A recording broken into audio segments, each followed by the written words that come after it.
We're prepared to record, right, Melanie? Correct. It's taking its time. It's ready. We're prepared to record.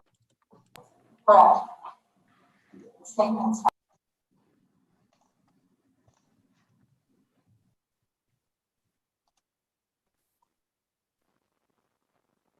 We're good. Good to go? Okay. All right, welcome everyone to our Technical Advisory Committee meeting. It's October 26th, about 1:30. And we'll start with any new introductions, if there are any. Go ahead and speak up, and also finding out if there are public comments. Melanie or Chad, any comments submitted?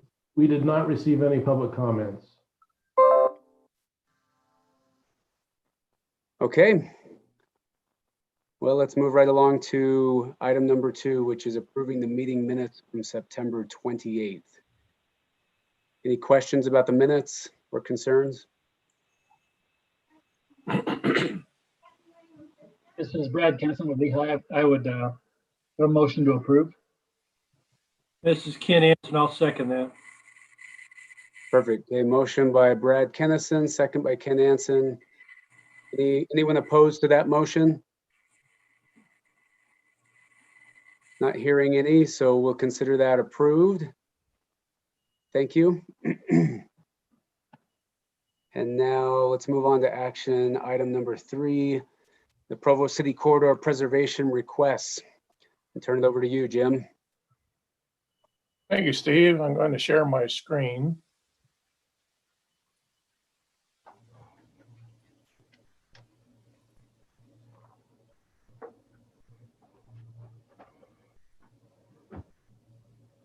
Get this thing to, there we go. Everybody see that? Okay, this is a request from Provo City for actually 3 properties, but 2 of them are the same owner, same location.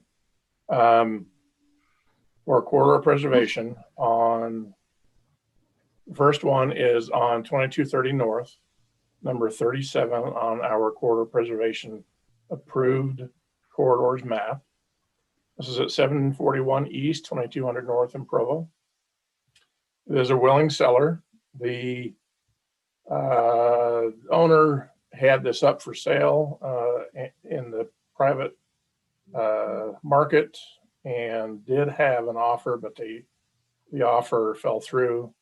The city, I can't remember if the city approached them or they approached the city. Either way, we approached them, Jim, after okay that. You approached them afterwards, Shane. Yep. Thank you. Yep.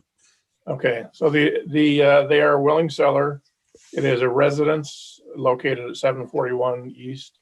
The appraised value is currently $560,000. It is about a quarter of an acre. Estimated acquisition costs $10,000. Total request of this $570,000. Our current fund balance is in the neighborhood of $6.5 million. I say in the neighborhood of that because that's always a changing balance because of inflows that come, I think, monthly. Any questions on this? Maybe Shane, can you just remind us this road, what's its status now as far as width and what's the future? So currently this is, so in our master plan, we just recently updated and was adopted this early spring. This was identified as a roadway. Right now, 9th East comes up, by the temple, and it turns, 9th East turns into 2200 North. So right now it's a 5-lane section or a 5-lane roadway down 9th East. And then we drop a lane there at Temple Drive. So right where this house is, right there at Temple Drive, it drops down to we drop lanes and we drop down to a 3-lane section. From there, all the way to Witch Canyon Road, which is just well, east of University Avenue. So there's this section of roadway right here that is a 3-lane roadway. And so it was an area identified as needing capacity improvements.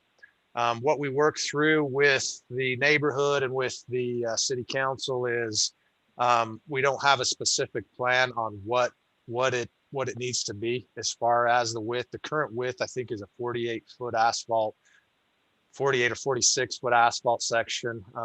We don't know what that needs to go to based on, discussions we had at the council, neighborhood. We said, well, we'll do a follow-up study to really dive deep into what this needs to be. It's also identified as a major active transportation corridor. So there's that element. So it's defined as what it should be in the future. We have no idea until we do a follow-up specific study.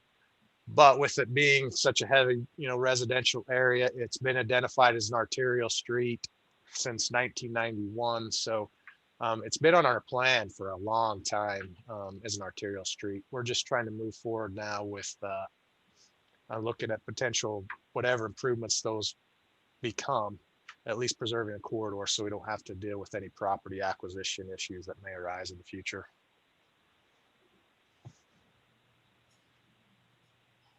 This is Marty at Pleasant Grove. Hey, Shane, just so in this whole corridor, obviously there's residential on both sides of the street. Is this corridor going all the way from Temple Drive here, all the way down to University Ave, or what is the extent of this, and how many properties along that corridor have already been purchased? Or so we have acquired, so it is right now residential from, basically from Temple View down to Canyon Road, that area. We have purchased another through corridor preservation funds, another property that's down just to the west of this at the intersection of 2320 North and 2230. So we have already acquired one property along the corridor.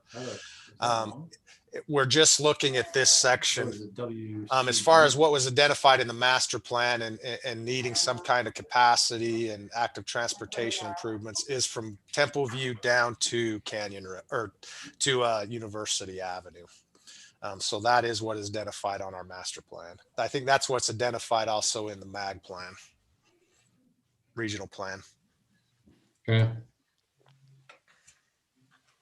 So this is Kim with Lehigh City. I was just wondering, is the intent then with this property and the other ones that you would totally take out the house, or just take the right of way that you need and then repurpose the property for residential? Or what? I think, that our intent would be first, acquire the property, understand that what we need as far as property is needed for this. Again, we need to study this road as we've committed to the council and also to the neighborhood.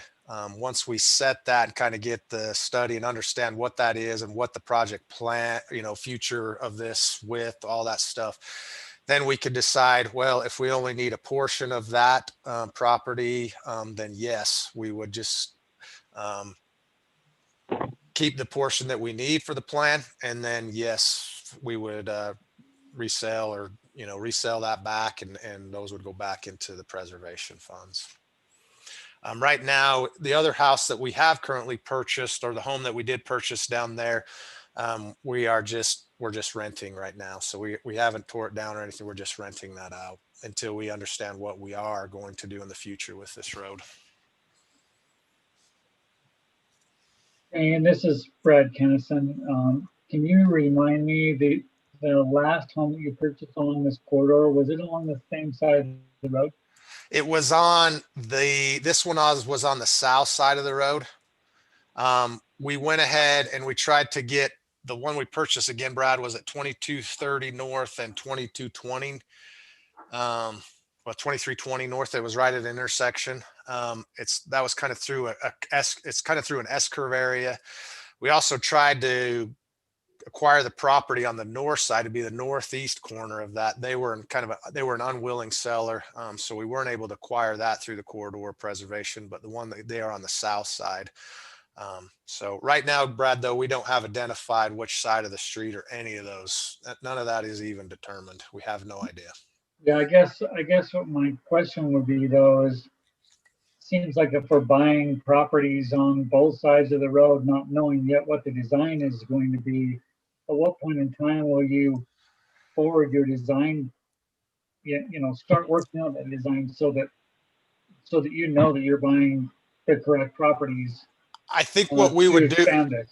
I think what we do, Brad, is once I've gotten through administration, maybe an understanding, say, hey, maybe we're ready to really start pursuing this and diving down into trying to set what this corridor is. That would probably be one that we'd come in through a study, as through MAG and say, hey, we want to study this corridor, have specific on this corridor, get an understanding of what it needs to be from a capacity standpoint, active transportation, and then start setting that, what that is as far as the design and that process. That would probably be one of those studies we would come to MAG to do.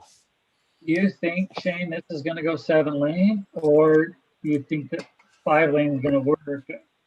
No, I think initially through the modeling that our consultant did, it showed it. We were just showing, is it a 5-lane? Of course, from a public involvement perspective, that is even still way too much for them, and so it wouldn't go 7. Absolutely, it wouldn't go there. It would be somewhere between what it is now and probably a 5-lane. But again, we'll let the study dictate where that goes. I'll just jump in. I believe this is consistent with the use of the corridor preservation funds that Orem applied for some time ago for 1600 North. And they were not focusing the purchase on one side or the other, knowing that they needed to go through an environmental process to set that. And so they were just trying to get the corridor, the properties as they became available at the lower cost, knowing that real estate's going to continue to increase. And then the environmental process is going to go in and help identify where that alignment is going to go, at which point we can become more targeted in our corridor preservation funds. And I think that's where Provo is in this particular corridor. They haven't done the study or the environmental process to kind of drill into what the alignment should be. Yep. I would comment too, or ask actually, this is Alma. How does this fit in with the grid concept with MAG? It seems like it's the next grid north from University Parkway that comes east and west through that area. And I know it's heavily used, at least I used it heavily when I lived in and heavily traveled that area.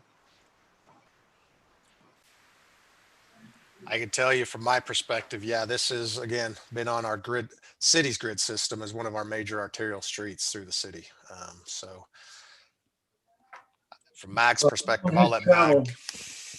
Anyone who's traveled that road knows it's super busy, so I totally support it. Just wanted to know how long you thought it'd be until you maybe had more design, so we knew which side we wanted to be buying. And like I said, Brad, really, it's a commitment right now to the council and to the community that we initially went in there with the master plan and said, we see this being a 5-lane section. I think the council and through kind of the public involvement process of that wasn't quite comfortable in setting that as saying it needs to be a 5-lane. They wanted some more in-depth study of that. Also to start looking maybe at other alternative type things as well, reroute, anything that they could think of. They wanted to make sure that we've really studied that and looked through it. Shane, this is Nestor from Payson. How are you? Good. How are you? I'm fine. I live in Provo. I'm very familiar with that area, and I'm glad that we are preserving those parcels for future transportation roads. Like I said, I live in Provo and I travel that road a lot. It has a high volume of road, a lot of bikers. So I can see the benefit of preserving all of these parcels on both sides of the street, if possible. Because we have steep grades, and with that, we need deceleration lanes, get the cars out of the lane. We also have a significant number of bikers. So in addition to the 5-lane road, we may need a buffer for bike lanes and also from the access management standpoint, without any driveways, we improve the access management of the corridor and the safety for traffic and pedestrians and bikers. So And you're correct. And that's one of the things we kind of presented is this is on our new plan. We have an active transportation component now of our master plan. And it's very specific. This is one of the main corridors of our active transportation that connects down to the current Provo River Trail, down on University Avenue and 2200 North. So it would connect a major, from an active transportation by pedestrian facility would connect to that. nice, nice.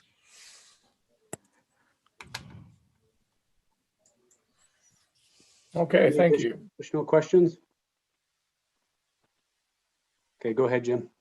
We're ready to move on. The next thing I have would be a suggested motion for this.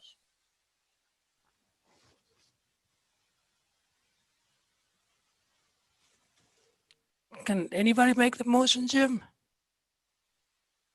Yes, anybody on the committee can make the motion, Including me? including you.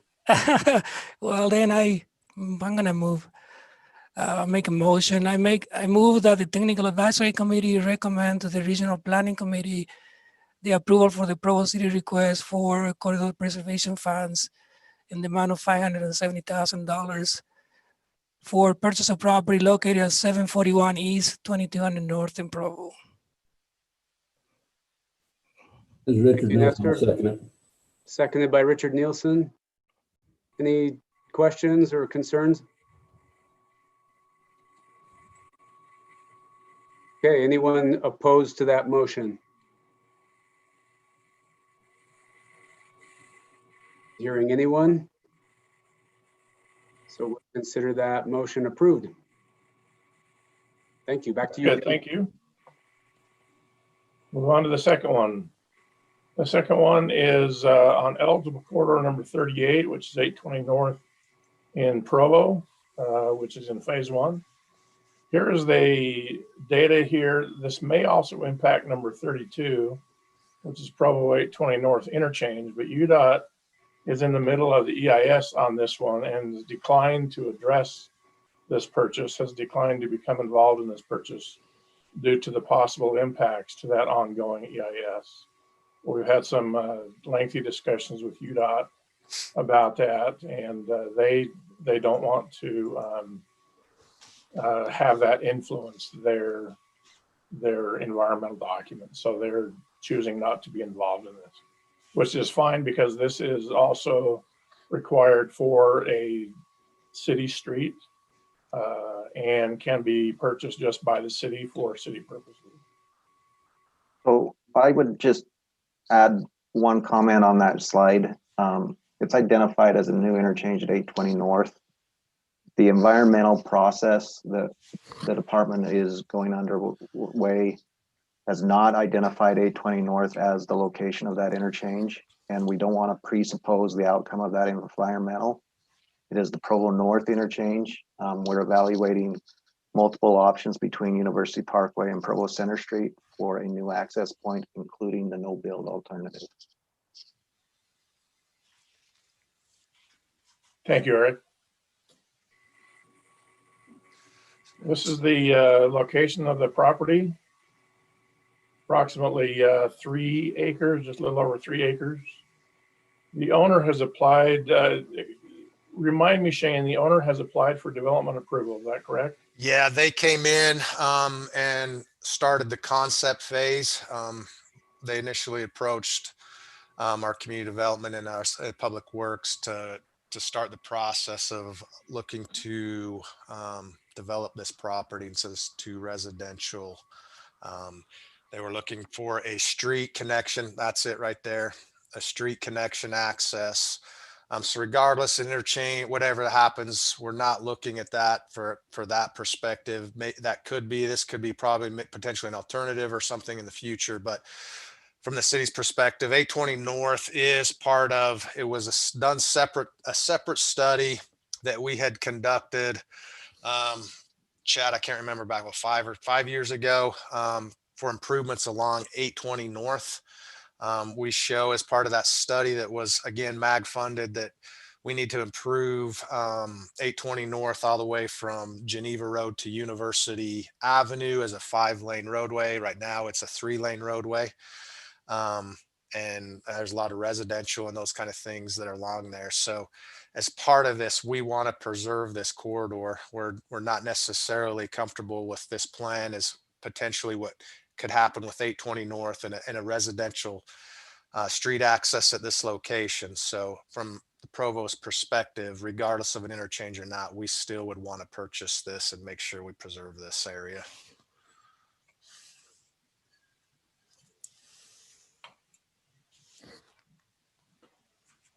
Additional questions on that? It's about 3 acres. The home and land appraised for 1.22 million. Acquisition cost of approximately 10,000. So the total request is 1,230, $1,230,000.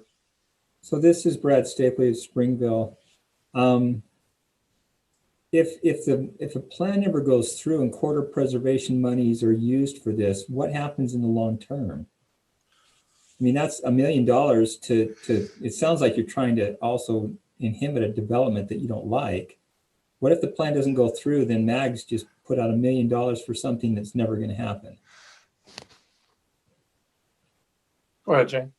So from our perspective, so again, with imminent development with that, we would, again, at that time, if whatever determines from all the studies and we get to that point, then we would say, all right, it's not necessarily, we're not okay with the development per se. We're uncomfortable with all the future projects that are coming in the area. And that's, again, what the corridor preservation is for.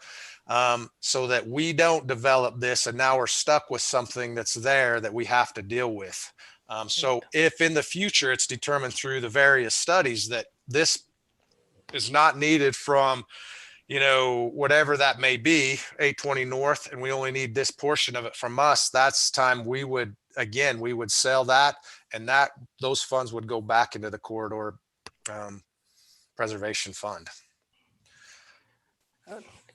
Shane, I don't want to sound biased. I had to analyze emergency response delays here in Payson because Mountain View Hospital is the only regional hospital for the south of Utah County. And with the increase in traffic, we have more and more delays. And that could be the difference between saving a life or having a fatality. And I see 820 North as the direct access to the Utah Valley Regional Medical Center. And I'm not sure what UDOT is going to do in the future with the interchange, but it seems like the Senate Street exit is causing unnecessary delays, and the next exit is University Parkway. That also is a longer path to the hospital. So as the city is growing, as the county is growing, we need to keep in mind that we need a direct and safe and fast access to the hospitals, the regional hospitals. And we may not see that this interchange in our lifetime, probably. Hopefully we will. But it is a variable that we need to keep in mind, not only for ambulances, but for fire and rescue. And here it sounds like $1 million is a lot, but if you need to buy this development in 5-10 years, it's probably going to cost 10 times more. And we face the same dilemma here in South Utah County. And again, that's the way we're looking at it. If we allow this to develop and we say, okay, we're all comfortable saying we're going to let with the known projects that could go here. Like I said, we're not preconceiving they are, but if we preserve this, if we don't preserve this and something does go here, yeah, it's going to cost from a project perspective, going to be considerably more. And the indirect impact is the extra cost is going to come from funds that could be allocated for other cities or other projects.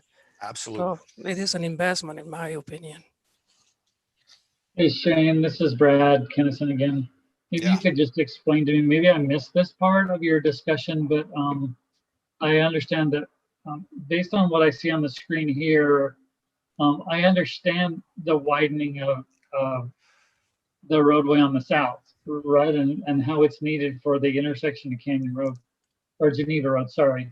But what does the road that they've shown on here, the one that runs north and south, how does that affect 820? I mean, can we not just preserve the right of way or roughly the right of way needed for 820? Well, and quite honestly, Brad, I don't know what that is.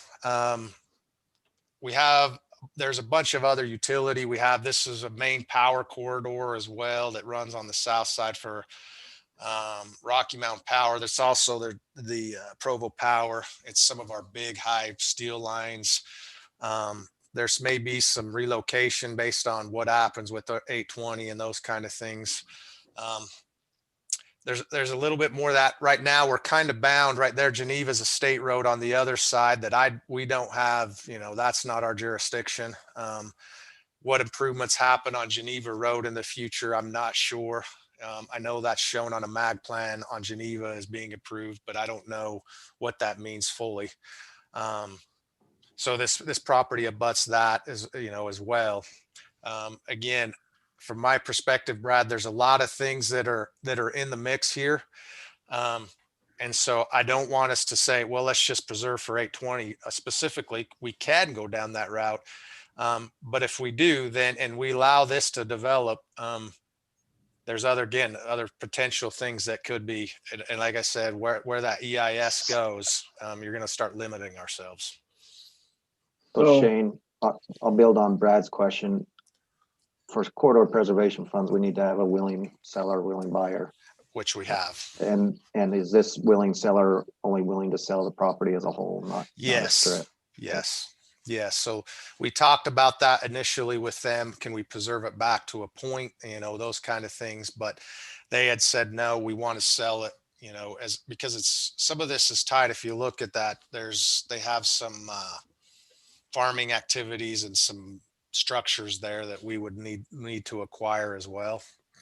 And so potentially where that road would go, yes, right there, we would end up buying probably the house and those structures, which are out of the cost. So they felt let's just acquire the whole thing. That's kind of the direction that they wanted to head in order to sell the property. I guess, Shane, I'm still having a little bit of a hard time understanding because I'm just thinking from Lehigh's standpoint. Generally speaking, when a developer comes in and wants to develop their property, we require them to dedicate the property that's needed for the roadway infrastructure, and we require them to dedicate the right-of-way that's needed. I realize you're in a little bit of a hard case because you don't know exactly what that is, but it just seems like the thought of using corridor preservation funds to buy the entire property when, unlike the last request you had, there's a chance that road could take a good portion of that property on the last request, but on this one, I don't see that you're going to need to use even more than 10% of this project. And Brad, for future widening. And you're right. From that perspective, you may be right in saying, yeah, we may not need it, but potential of other projects that are around it that may happen depending on what is determined by those environmental documents, Brad, those are on the plan. Those are shown on the regional plan, both Geneva Road improvements and whatever the North Corridor study. If you're saying we shouldn't put, like I said, whether we're trying to say this is predetermined or not, we're not saying that. We're saying if we don't purchase this now, then we allow this to develop, then there is a high probability that we could end up having to acquire this acquire this property at a much higher cost than it is now. And not just a multiplier of 1 or 2, by a multiplier of 10 based on if we allow this to develop.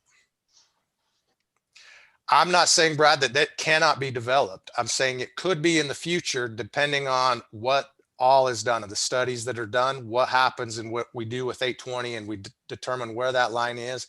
The North Interchange study, what happens with that study, and then what happens with Geneva Road and the improvements on there. For our perspective, it seems to make sense to go ahead and preserve this. If those studies, when those studies are done and it's determined what that is, from those, then we can say, well, at that time, we may or may not need this property at that point. Then we can Right. say, we're more than willing to say, let's go ahead and sell that, and we'll put those funds back into the funds. That's really where we're at. Or if you even need just part of it for the width only and not the rest. Correct. Then have to sell the rest and put it back into the fund unless I'm Yeah. mistaken. So it'll come back. Absolutely correct. I guess I can agree that it would make sense to buy the property with corridor preservation funds in the event that there were an interchange there, because then I could envision needing all the property. But just widening of 820 North, I would have a hard time understanding how we would need that much property. And I think you're saying there's just so much in the air. Yes. That we can't know whether an interchange is going to be here or whether it's just going to be widening of 820 North. Correct. Okay. Shane, are there any Just a quick- indications that this is the right place for the interchange, or is it just up in the air with that study? Well, when we did the 820 North study, because when we did the 820 North study, determined what we needed capacity wise, or what 500, or we're showing 820 North to be, we studied it just high level with or without an interchange there. So it has been from that, again, a high level. It wasn't, an environmentally clearing document or anything, but from that perspective, we looked at it if there was or could be an interchange there. It didn't change anything for 820 North, it being, as far as what that study determined, it showed it needed to be a 5-lane section regardless with or without an interchange. But it was kind of looked at in a high level general term. But again, from environmental perspective, no, it has not been as far as in that depth. Could it be one of the alternatives? Yes. Can it be? It could be. Again, that will be guided by the UDOT and their study. So again, Brad here, so Eric Brasband, you're from UDOT standpoint, you're not willing or able to comment as to the possible need for, or whether an interchange there would be required or approved or granted. We need to allow the environmental process to follow its normal process and let the outcome of that process dictate where a new interchange would go, if there is indeed any new interchange.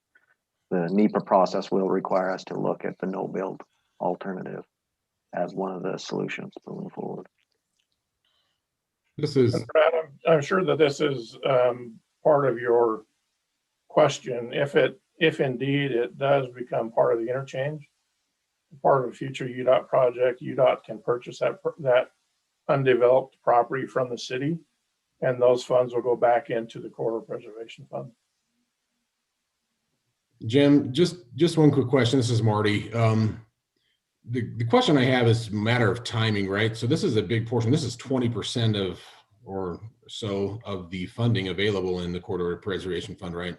And a good portion of this property is likely not needed either for an interchange or for the widening of 820 especially. But I think it's good to know that we have it and it's available if those two projects occur in the near 5 years, let's say, or 5 to 10 years.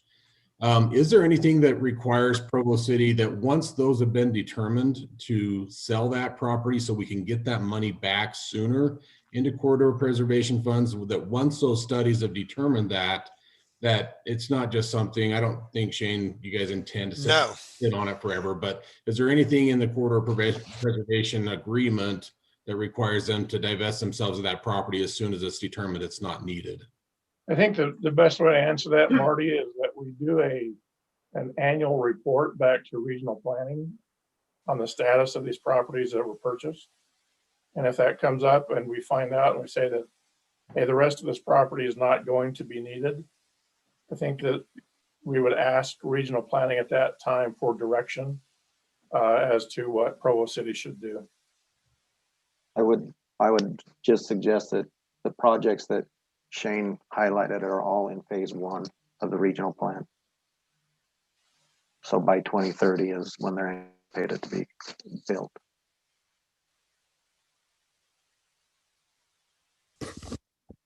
And if I can, just remember that this is corridor preservation, and so we're looking at the longer term.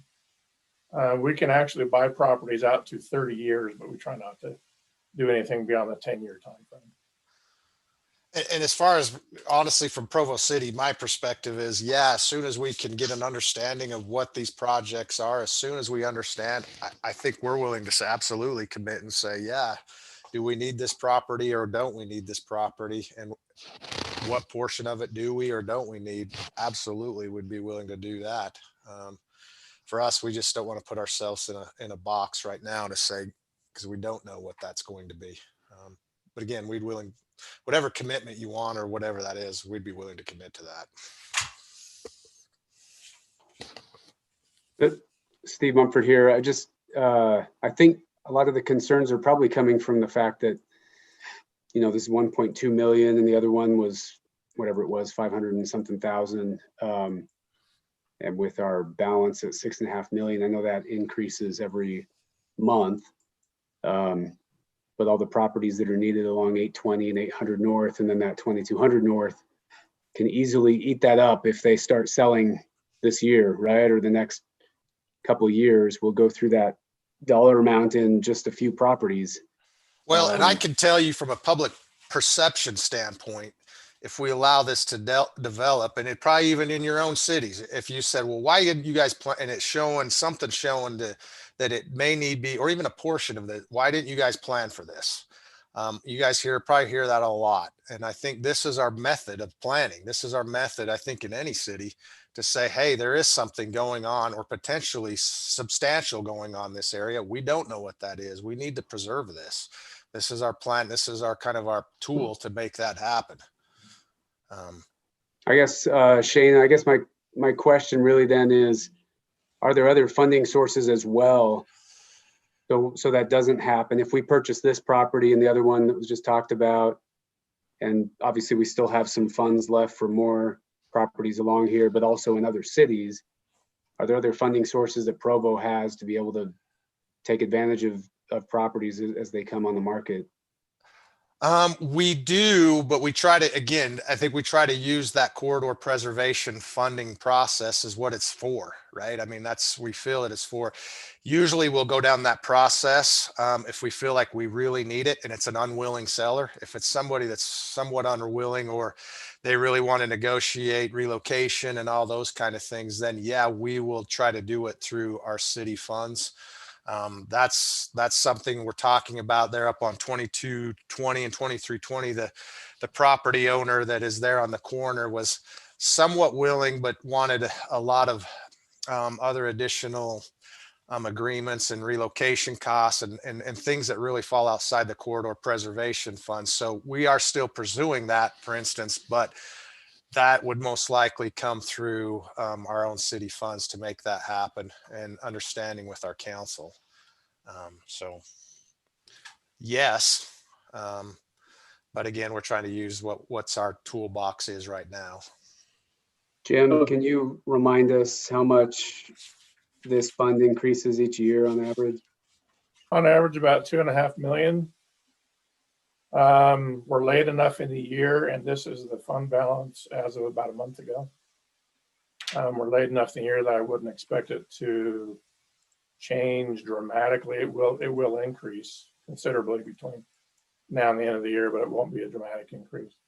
The only other option for a fairly significant increase would be, and I'll let Eric talk to this, but we've also been having discussions with UDOT because they have project money now for the South Springville interchange, and the agreement there is for them to purchase the property back from the Corridor Preservation Fund, which is equals about $3 million that Springville currently holds. We're going to the public on that 1600 South project this week, and we'll receive some input in hope to finalize that environmental document by the end of this year, early January. After it's finalized, then we would transition into design and move towards that, minimizing the impacts to the properties and then purchasing those properties as necessary as we move forward with the project. This is Brad from Springville. I'm still trying to think this one through. The properties that we've seen in the past have been associated with projects that aren't part of the actual tip, but they're projects that are imminent, that are coming. And I don't see this as the case because we're not even to knowing whether there's going to be anything here or not. And so I look at it, are we a little bit early on this request? Although I see the timing that Shane's worried about is that you've got somebody that wants to develop it. It's just, I don't know, I guess I'm having a hard time with the timing, and I'm still wondering why Provo couldn't even buy it and then sell, you know, the 2/3 to 3/4 back to somebody who could develop the upper portion of it the way it's drawn. You just have a different street frontage with 2 or 3 different or less lots.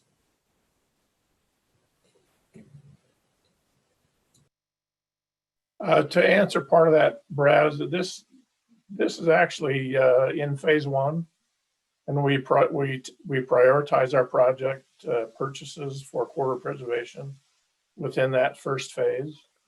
A lot of those projects are unfunded. Actually, all of those projects that we buy with corridor preservation are unfunded, and so we don't know exactly when they are going to come about, but we anticipate that within that 10-year time frame. And so that this is within that first phase, and so that's one of the reasons that we recommend purchasing this, is because it is a first phase. It's not out 20 years or not out 30 years, even if we don't know exactly when it will be available. Okay, so my mistake then. I thought just based on the discussion, it was a little bit further out. And there is, like I said, the property owner is looking to develop that like now. They're not waiting.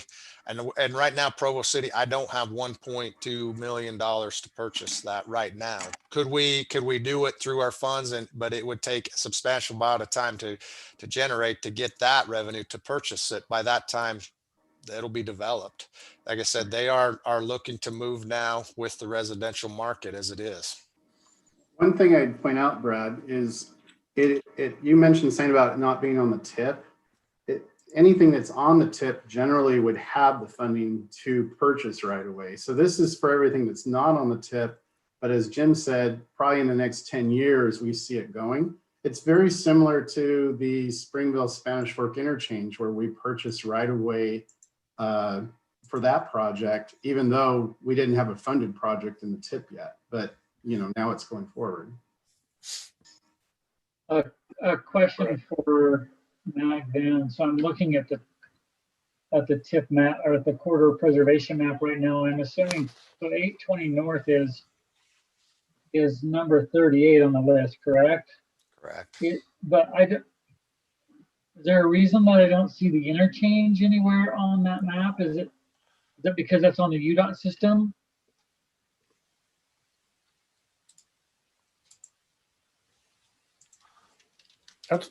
Sean, can you answer that? So that map was the long-range plan map approved last year. Right. At that time, we showed in the plan, instead of an interchange, we showed I-15 improvements, I think it was called, and it was sort of a fuzzy line. Was it just this last spring, we did an amendment to the long-range plan map to actually identify the actual interchange. So I think by adoption, Jim, it is whatever the long-range plan is. And the long-range plan, when it was first adopted as just I-15 improvements, it was to try to not to bias the environmental work that UDOT was going to do. And since then, they've asked us to just show it, even though the environmental will still could move it to a different location. But the current long-range plan as amended does show that there as an interchange at 820 North. And if I may just add on to that, Brad, actually the reason it does not show up currently on the approved corridors map is that we adopted that one last December, and we're only allowed to adopt one annually. and the amendment was made in August. And so when we adopt a new one, we'll adopt, for corridor preservation, we'll adopt that amended RTP map. That's why it doesn't show Okay. up as a dot on this one. It just shows up Okay. as a Yeah. more fuzzier project. Well, I think, though I probably was one of the ones that started this conversation, I think I feel much better about it than I did before.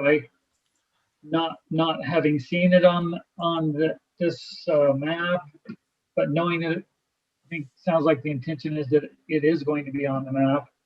I feel better about preserving property for a future interchange that it's at least shown on a map. So my main concern initially was that we were buying an entire piece of property when I felt like Provo City could, through the development process, preserve 820, the property for 820 North. But I do understand the challenge of preserving property for an interchange. And so I think I'm probably much more in favor of this than I was initially. Eric, can you remind us the timing of that study and the EIS? So the environmental study is ongoing right now.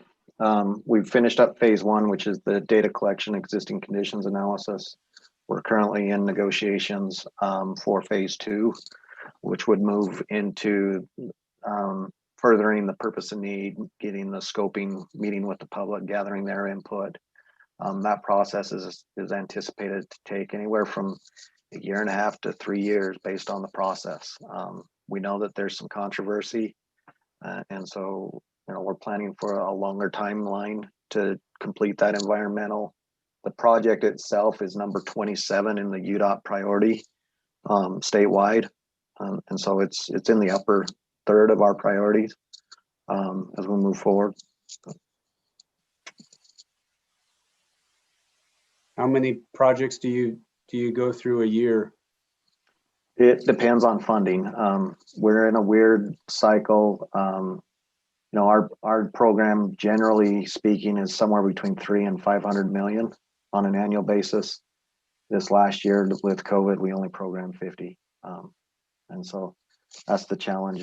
It's really driven by gas tax revenue, and since travel is down, our gas tax revenue is off as well. If you had to guess, Eric, would you say, if not guessing about this being an interchange, but if this was the interchange location that's determined, are we looking at maybe 10 years out for construction based on the fact that that's number 27 on the list, or is it more like 15 to 20 years?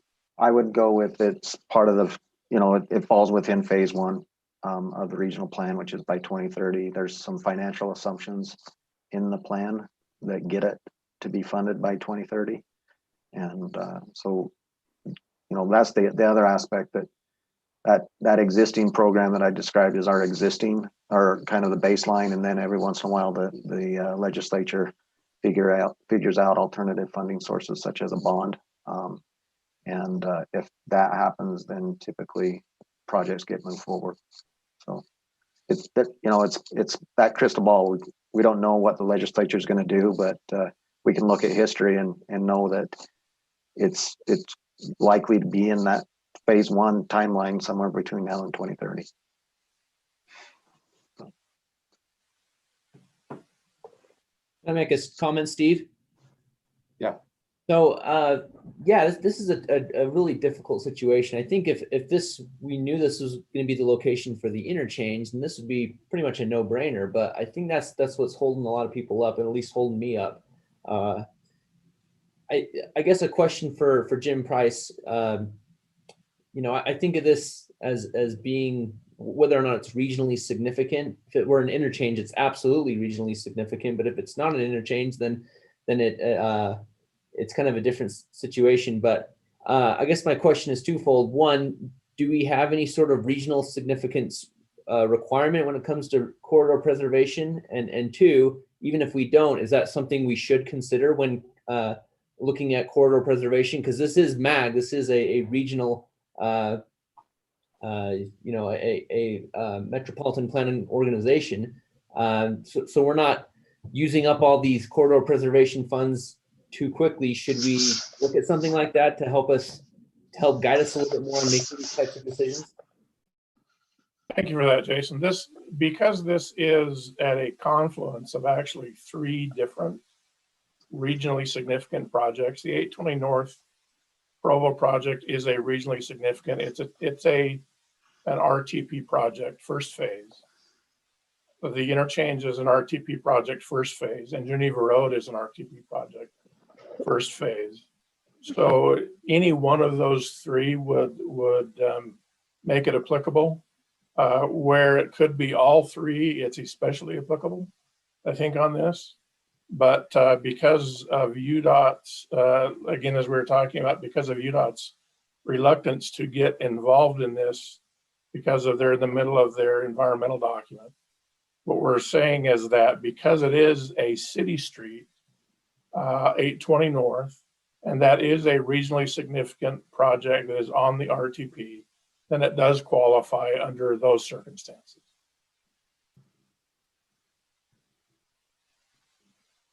I would suggest there's not many roads in Utah County that go, in essence, from Utah Lake over to the mountains. 820 is one of those that can pretty close get to that connection. So with that said, I think if it's regionally significant, then that is something that needs to be considered. You know, I guess what I'm hearing you say is every phase 1 project is considered regionally significant. So that kind of takes care of that. But yeah, that helps me. Thank you.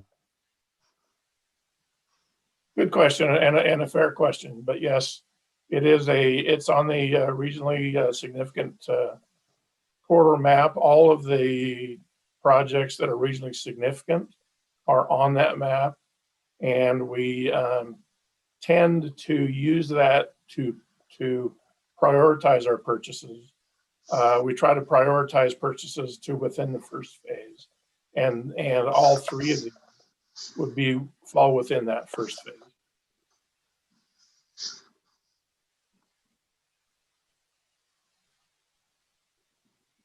Any additional questions? Mr. Mumford, would you entertain a motion? Yes, I will. I would move that the Technical Advisory Committee recommend to the Regional Planning Committee approval for the proposal for the Provo City request for corridor preservation funds of $1.23 million for the purchase of properties located at 836 North Geneva Road for the Provo 820 North project. Thank you, Brad. That's Marty. I'd second it. Marty from Pleasant Grove. Thank you, Marty. Any questions or concerns on the motion? Okay, anyone opposed to that motion?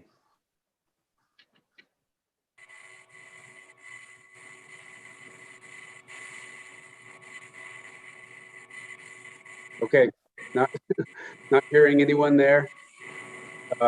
If you're opposed, speak now. I know there's a lot of questions and concerns, but I think most of those were probably answered. So we'll consider that approved then. Thank you, Jim. Thank you, Steve. All right, let's move on to the next project, which I had it up here. Here we go. Project number 4, which is major investment studies update. And Ken, if you're able to mute your microphone, that'd be helpful. We're getting a lot of background noise there. Thank you. All right, the major investment studies update by MAG staff. We'll turn that over to MAG staff. I think it will be me. I'll start anyway. This is to talk about and update you on some studies that are happening. These are not comprehensive of all the studies that are happening in the county. These are just some that we selected and had shared with regional planning last month.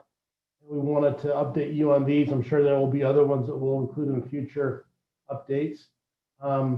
This kind of shows the area. The orange portion is the point of the mountain study, looking at extending transit that way. And I'll go through each of these in a little more detail. There'll be the Central Corridor study in blue, and then there'll be the Santaquin Transit study in purple. Kind of the pink study there, Sean Elliott will give us an update on the North Lakeshore study, and then I'll talk about the Eagle Mountain transit analysis piece that's happening there, okay? Did everybody see this PowerPoint that just pulled up? Yep. Okay, good. We're gonna start, let me just start with this slide here. Okay, the three major transit studies that are underway, the Point of the Mountain Central Corridor and the South County Transit Analysis. These are all collaborative studies with the MPO, UDOT, UTA, and the local government partners in each of these areas. And it's been a great coordination effort between all these teams. And so I know many of you have been included in these projects, and we appreciate the time and effort you've put into it to make these successful. The Point of the Mountain study has been very politically motivated, and a lot of things there with the development potential of moving the prison site. A lot of exciting potential opportunities present themselves there. So Utah County has kind of been a little bit in the backseat as Salt Lake County looks to say, how do they like to see the connections with transit being made in this area? There have been lots of options, whether to look at extending light rail in Salt Lake County down this direction. There is the existing corridor that runs to Draper and then continues on along through Draper, kind of hugging the mountainside over into Utah County. That's the existing corridor. There's also been ideas or potentials of developing a west side, west of I-15 corridor that would come down and connect to that development site as well. It's become kind of controversial, but what we have agreed upon is the green portion. And the green portion could be, detail 6 different stations. It could be light rail or BRT, and it connects areas of high economic development to regional transit. It also connects to the Central Corridor study that we'll be talking about next, at a southern terminus that will link up to that study and allow for that connectivity to happen. There will be more work and anticipate the preferred alternatives by the end of this year, at least that green portion to be agreed upon. Salt Lake County is still looking at whether they look at light rail on the east side or the west side, and whether it's BRT or light rail. So there's still a lot to happen there, and it's been quite an effort in Salt Lake County, and with, I know that Lehigh City has been participating pretty extensively with this project, and we've seen a lot of good things come of it. But that's kind of where this is looking like it's ended up, that we're going to agree on that green portion. That could be, like I say, it could connect to commuter rail at that Draper station, the very north part of that. If you can see my arrow pointing right at that station site there in Draper, that could be either a light rail or a BRT that connects, and it's got a hill to climb, and then connecting in over the freeway to the east side of I-15 at that point. So that's a little bit about that study. Are there any questions about that study at all?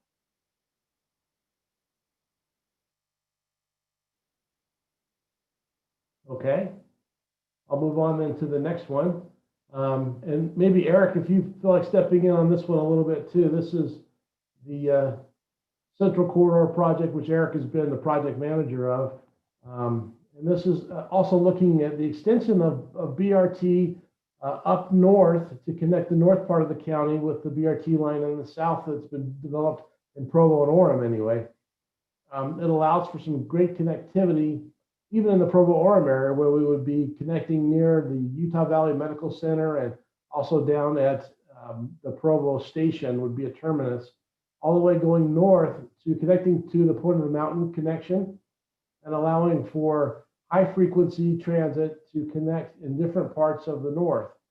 So it connects with a branch also that extends out to Vineyard for that connection that's coming as well.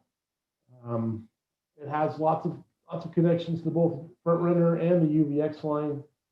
And it also, it looks like the preferred alternative will be developed and shared in November. So coming up very soon, just ending. Eric, is there anything you want to add to that? Yeah, the technical advisory committee and the executive committee have adopted this alignment as the preferred alternative. We're currently finalizing the engineering piece of that, and we're meeting with each of the city councils along the corridor, bringing them up to speed on the study. We have been coordinating very closely with the Point of the Mountain project.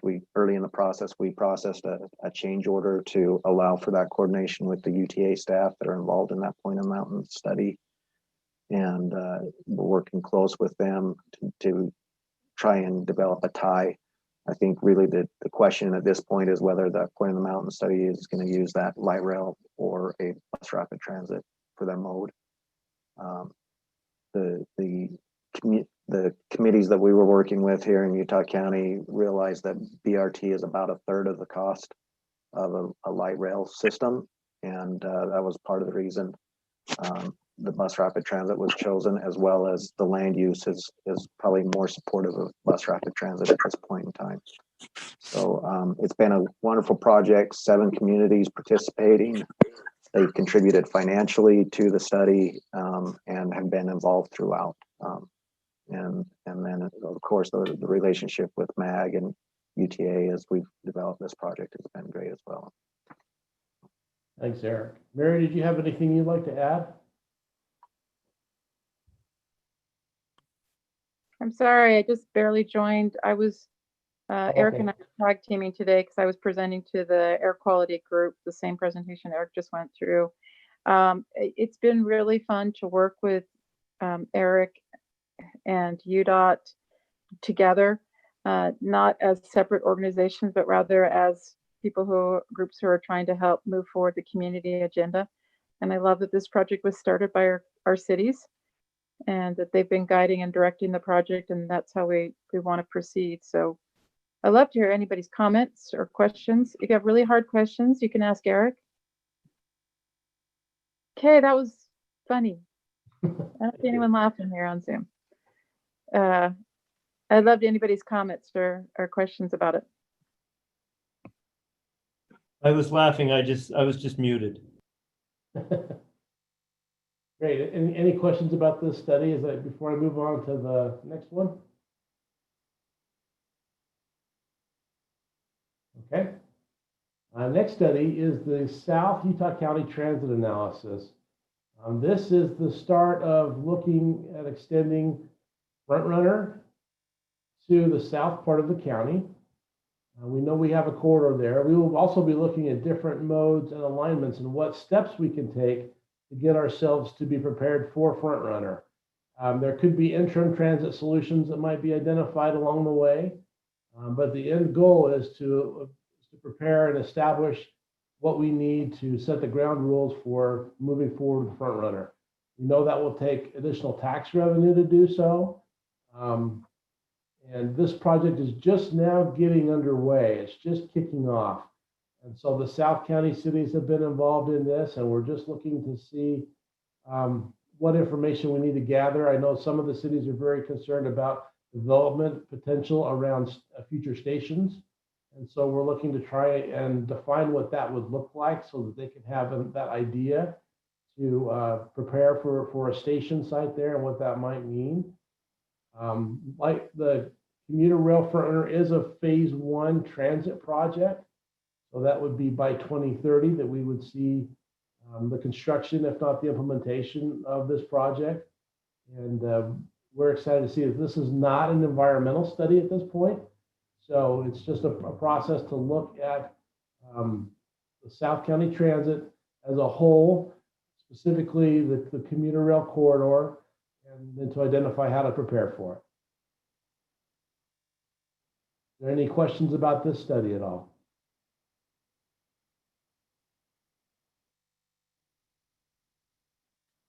Okay. All right, Sean, I'm ready to turn it over to you. Okay, I'm ready. Okay. All right, can everybody see that study area map?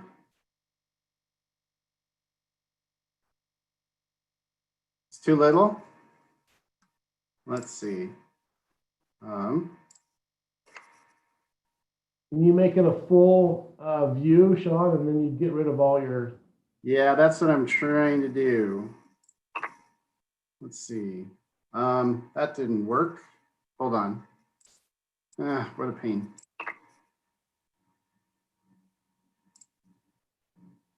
You might have to do full view and then reshare your screen. Hold on. Hide presenter view.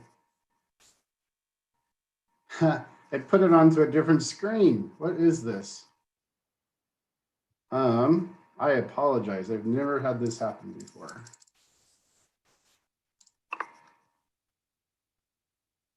All right, let's try this again. Nope, it keeps wanting just to stay on that screen. I'll just talk through it.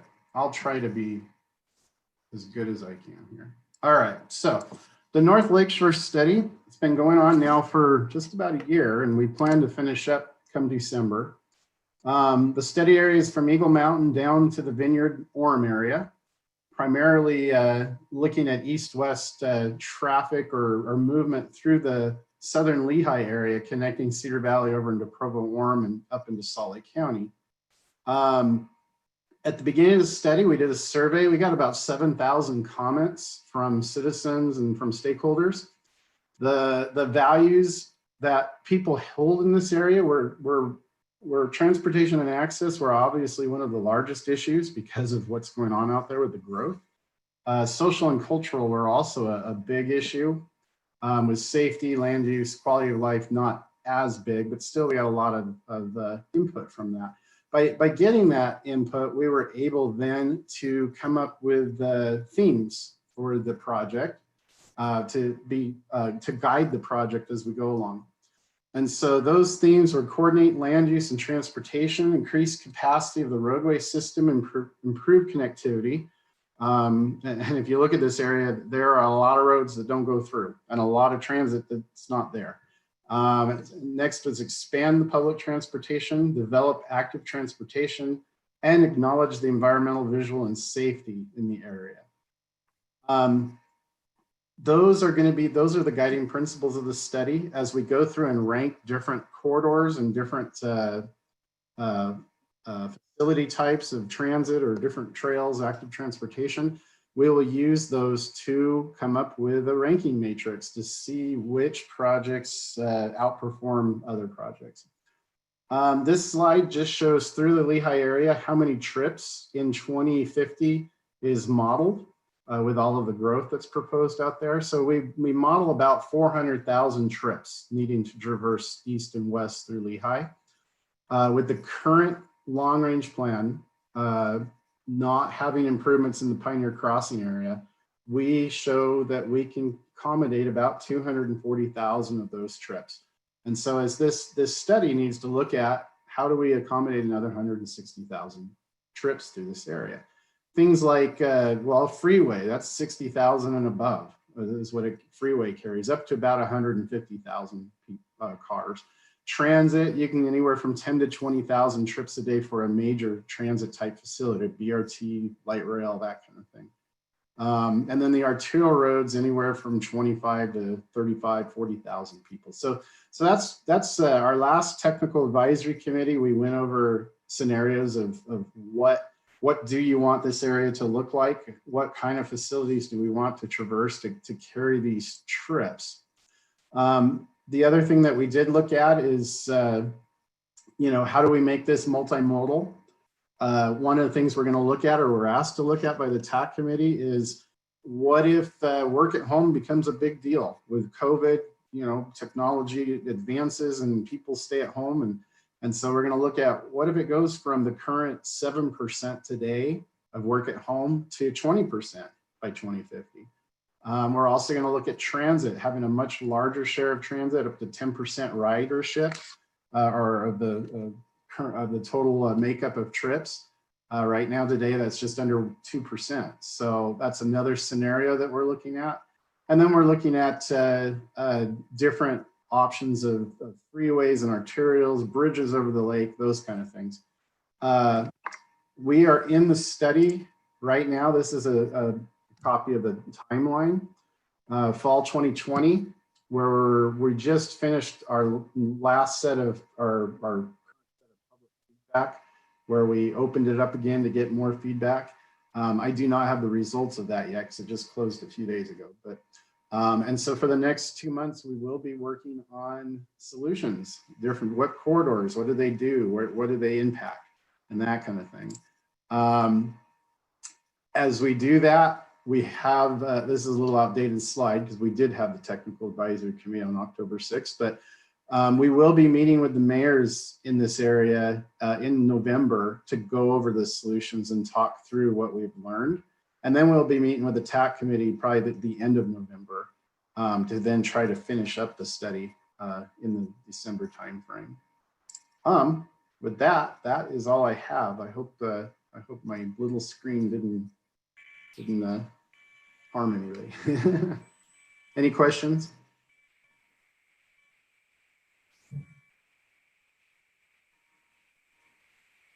Okay.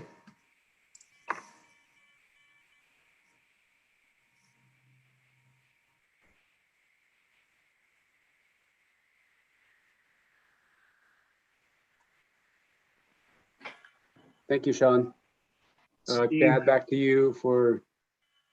I'm sorry, Steve, this is Bob Allen. Hey, I just wanted to, while we're talking about studies, I was asked earlier this morning to mention an upcoming study that we're working on. It's the Camp Williams J-Luce. We're calling it J-Luce 2, at least right now.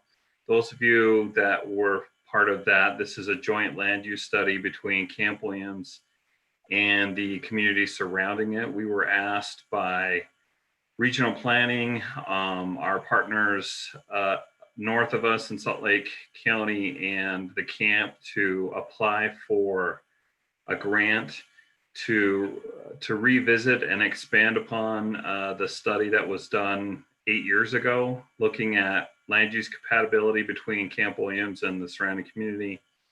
We received that grant and we've put out an RFP for that. So coming up just after Thanksgiving, we'll be selecting a consultant for that. Those of you that are immediately surrounding Camp Williams, look for a contact from me or Brent Schwanevelt to discuss participating in that selection process. And if you have any questions, you can get with me offline and we can talk about it. But I was just asked to mention that that's another study that we're moving forward with. Awesome. Thank you, Bob. And then my last one, Steve, is the Eagle Mountain Saratoga Springs Transit Service Study. This is a study we're also just now underway, starting, where we have a consultant, LSC as the consultant firm. They're out of Colorado, and they've come in to look at transit service that's serving the Eagle Mountain Saratoga Springs area and how we could improve that. So it was a study kind of, I guess the impetus came with UTA trustee Kent Millington, who had been talking with the city councils and the mayors in both those cities and promised to put some effort into that. And we wanted to help out. So we put some money together for a small project and are looking to do a few months. It should wrap up probably in about February, I would guess. Have that study go. We're going to look at what the data of where people were looking to travel to, what types of service we could implement, and create kind of a plan together with UTA to see what we could do to improve the transit service in that locality. Lots of neat options. We're going to try and be as innovative as we can. The cities have already done some online polling, which is helpful to find out what some of the local citizens are looking to do, and we're looking to expand that and get a lot of good information for UTA and for both those cities to try and do the best service we can to serve their communities.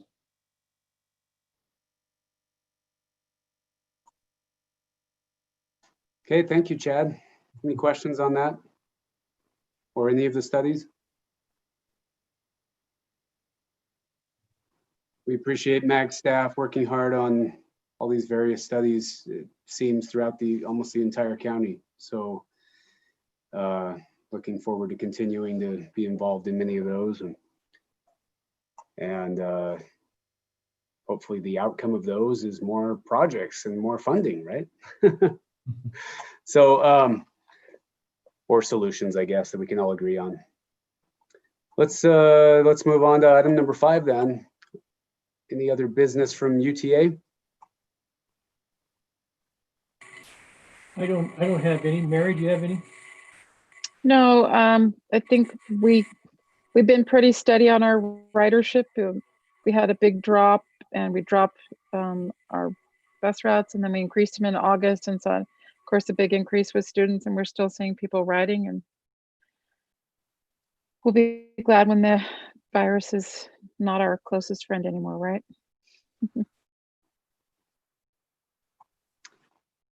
Thank you, Mary. Yeah, I'm sure we'll keep a close eye on that. And I attended a conference a while ago and heard updates on impacts to transportation, specifically vehicles, and the number of vehicles on the freeways and everything. And there wasn't a lot of talk about transit at that one. So I assumed that ridership was down quite a bit, but it will come back. I think it will come back quickly if it hasn't already. It surprises me how many people continue to ride, which points out there are people who transit is their mode of transportation, and we need to make sure we stay steady. Okay, thank you. Anything more from UDOT, Eric, or others? I don't have anything. Okay, our next meeting is scheduled for January 25th. Nice, wow. Get a whole holiday season off. No other reason for a meeting before then, I guess, right? Up that we can see if something pops up, we will let you know, and maybe have to schedule a special meeting, but Zoom makes it kind of nicer that way, so we don't take as much of your time. But we're anticipating right now just having our next meeting in January. Awesome. Okay, anything else by anyone on the board, the committee? If not, we'll take a motion to adjourn. So moved, Steve. This is Chris with Eagle Mountain. Thanks, Chris. Anyone agree with that? Shane Winters from Provo City, I agree. Thanks, Shane. Yep. Anyone opposed to ending the meeting? All right. Thanks, MAG staff and everyone involved in making this happen today. And have a great several months, holiday season. See you in January. Thank you, Steve. Thanks, everybody. See you guys. Thanks.